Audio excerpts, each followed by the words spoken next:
U.S. think tanks hacked and, like election databases, signs point toward Russia. Russia calls it an American provocation. U.S. federal and state officials think about securing November's vote. SWIFT sustains new money transfer fraud attempts. New ransomware strains are out in the wild, and a Trojan is impersonating Google Chrome. And what would it take to get you kids into a MiG-21?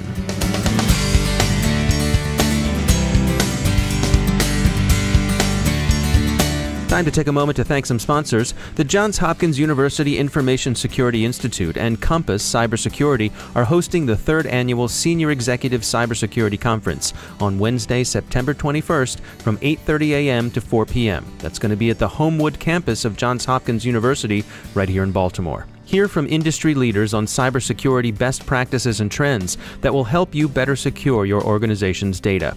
This year's agenda examines the current cybersecurity landscape, threats, and challenges ahead for organizations, and how senior leaders can work towards shifting their data to being safe and secure. You can find out more online at secsc.compasscyber.com or on the Johns Hopkins University Information Security Institute website at isi.jhu.edu. Do check it out. And we thank the Johns Hopkins University Information Security Institute and Compass Cybersecurity for sponsoring our show.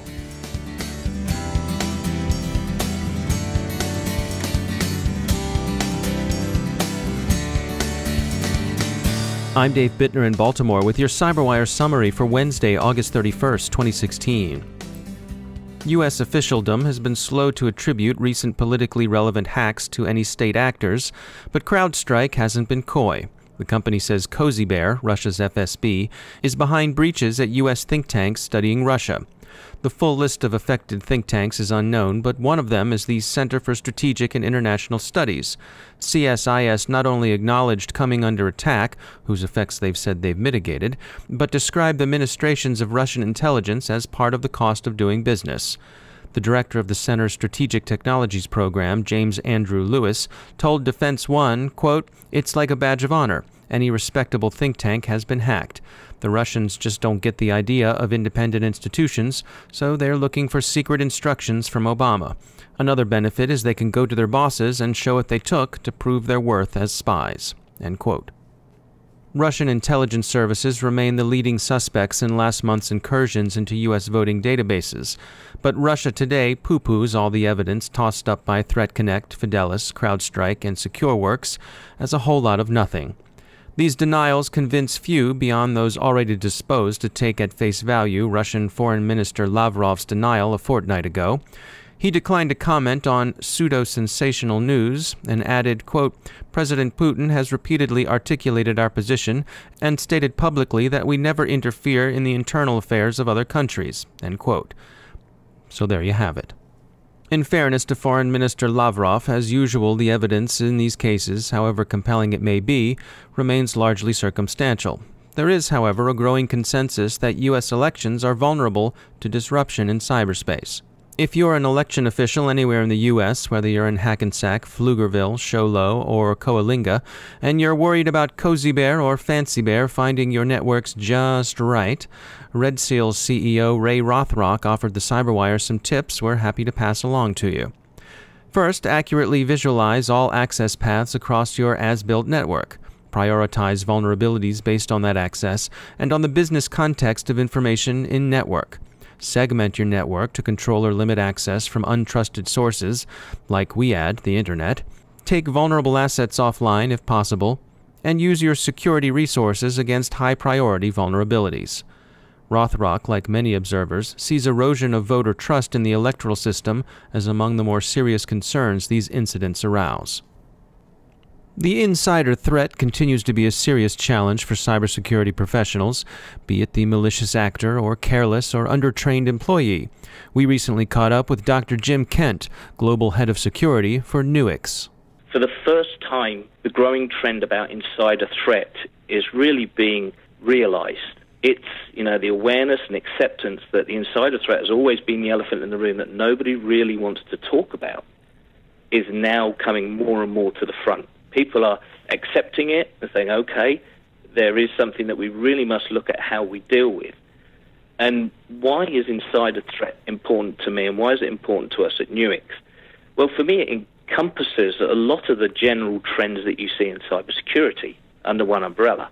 So when we start to dig into that, it gets really interesting, because we start to say, well, look, where is the critical value data? We're suddenly going to the realms of understanding the lay of the land. Where is, what are the threats? We always talk about the threats as being, the landscape is our software's a threat, the hardware's a threat, and the people are a threat. Well, I really saw the scale slide this year towards understanding that the software bits, that we have many bits of technology in the cybersecurity landscape that are trying to deal with the software and hardware, but the people threat is that persistent threat, and it's the variable that's always moving around.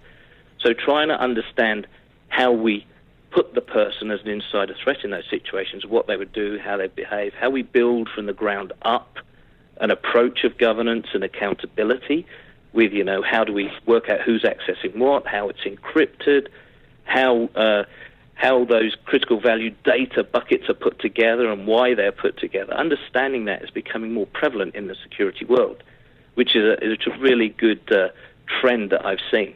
When you start now stepping back and reassessing what does cybersecurity really mean, I think you can see the market in the industry and actually the clients and the drivers and the people beside it are saying, maybe it's time to start looking and thinking at this slightly different, taking all the good bits we have found, looking at the use cases, looking at the behaviors, consolidating and bringing it all together, and looking at how we best attack and approach the next set of prevention or detection going forward. That's Dr. Jim Kent from Nuix. There have been a number of public-private initiatives across the United States that seek to foster cooperation for both security and economic development. One of the newer ones has just been opened in Mississippi. The Mississippi Executive Alliance for Cybersecurity, or MEAC to give it an acronym. MEAC held its first meeting last Friday. The goal is, quote, to provide a venue for business leadership, board members, CEOs, and CFOs to address cybersecurity so that they can effectively lead their organizations in a connected economy, end quote. Reuters this morning broke the news that the SWIFT international funds transfer system has sustained several additional attacks since the well-known fraud committed against the Bangladesh bank. SWIFT declined to disclose the affected institutions this time around, but it did say the common factor in the incidents was exploitation of weak local security that enabled attackers to request fraudulent money transfer. SWIFT wants its member institutions to shore up their cybersecurity as soon as possible. The CyberWire heard from Balabit's Istvan Sabo, who said, quote, even if banks upgrade and improve their current security tools and procedures as recommended by SWIFT, it is important to highlight that these attacks are not primarily machine-based and current security tools won't spot them, end quote. Essentially, the problem as he sees it is one of privilege abuse and privilege management. He recommends close profiling and monitoring of privileged users. In news of more ordinary cybercrime, Dr. Webb warns that the Mutabaha Trojan is impersonating Chrome in the wild. ESET has been following OS X Kidnap, which steals OS X keychain data and installs a backdoor in a victim machine. OS X Kidnap has been newly observed spreading by the Transmission BitTorrent client application. AVG has discovered a new strain of ransomware, Phantom with an F, which poses as a Windows update to gain access to its targets. Experts continue to debate the wisdom of paying ransom, but the best protection remains secure backup. Finally, if you'll indulge an anecdote, one of our stringers once walked into a cyber cafe in the former Soviet Union. He took one look, turned around, and walked back out. If we may virtually return to Russia for a moment, we'd like to give a shout-out to the journal Foreign Policy, which is running the best stock picture of a hacker ever. If you're tired of seeing some wraith-like figure in a hoodie hunched over a keyboard, go check out Foreign Policy's story on election hacking. The guy in it is shirtless and sitting in a lawn chair, scowling at a huge laptop. In the background are a kid's inflatable wading pool, a couple of discount camping tents, and, get this, a MiG-21. The guy's got to be a no-goodnik if we've ever seen one. Still, we wish we had our own MiG-21. Time to take a moment to tell you about our sponsor, Recorded Future. Recorded Future is the real-time threat intelligence company whose patented technology continuously analyzes the entire web to develop information security intelligence that gives analysts unmatched insights into emerging threats. And when analytical talent is as scarce and pricey as it is today, every enterprise can benefit from the technology that makes your security teams more productive than ever. We at the CyberWire have long been subscribers to Recorded Future's Cyber Daily, and if it helps us, we're confident it will help you too. Subscribe today and stay a step or two ahead of the threat. Go to recordedfuture.com/intel to subscribe for free threat intelligence updates from Recorded Future. That's recordedfuture.com/intel. And we thank Recorded Future for sponsoring our show.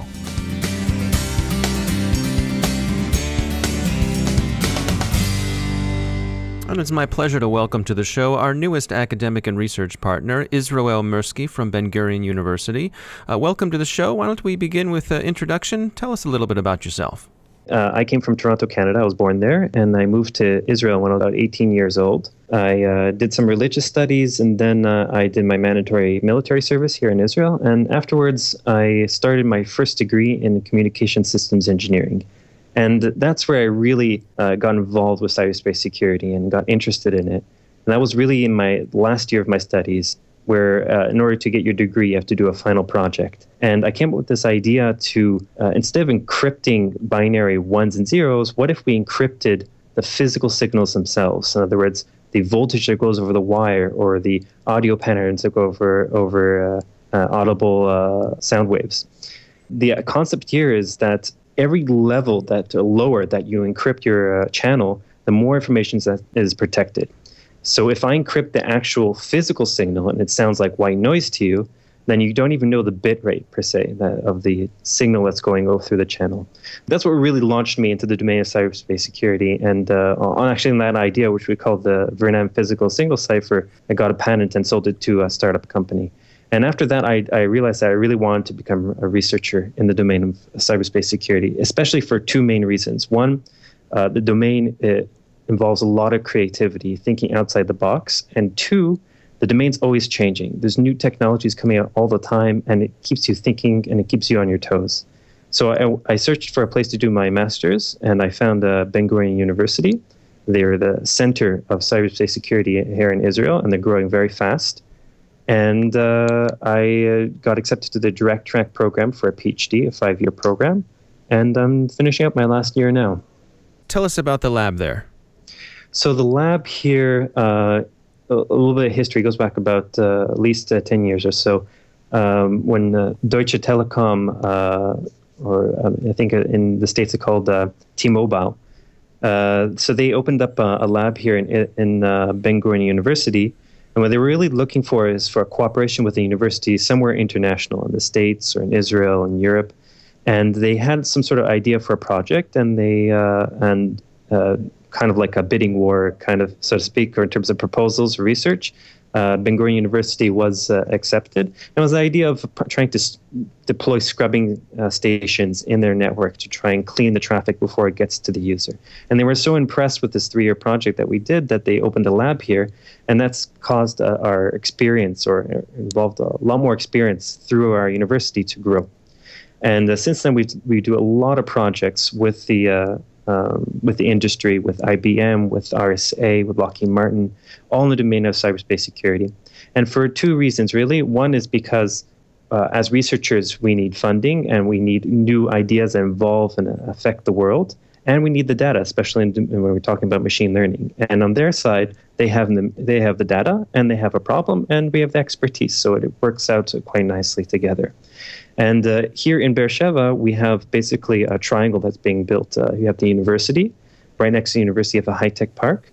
And right next to the high-tech park, you have where the military's intelligence units are coming. And and the vision of the government is to have a cooperation center here where each sector works together and shares information together. All right, Yisroel Mirsky, welcome to the CyberWire. And that's the CyberWire. For links to all of today's stories, along with interviews, our glossary, and more, visit thecyberwire.com. Thanks to all of our sponsors who make the CyberWire possible. The CyberWire podcast is produced by Pratt Street Media. The editor is John Petrick, our social media editor is Jennifer Iben, and our technical editor is Chris Russell. Our executive editor is Peter Kilpie, and I'm Dave Bittner. Thanks for listening.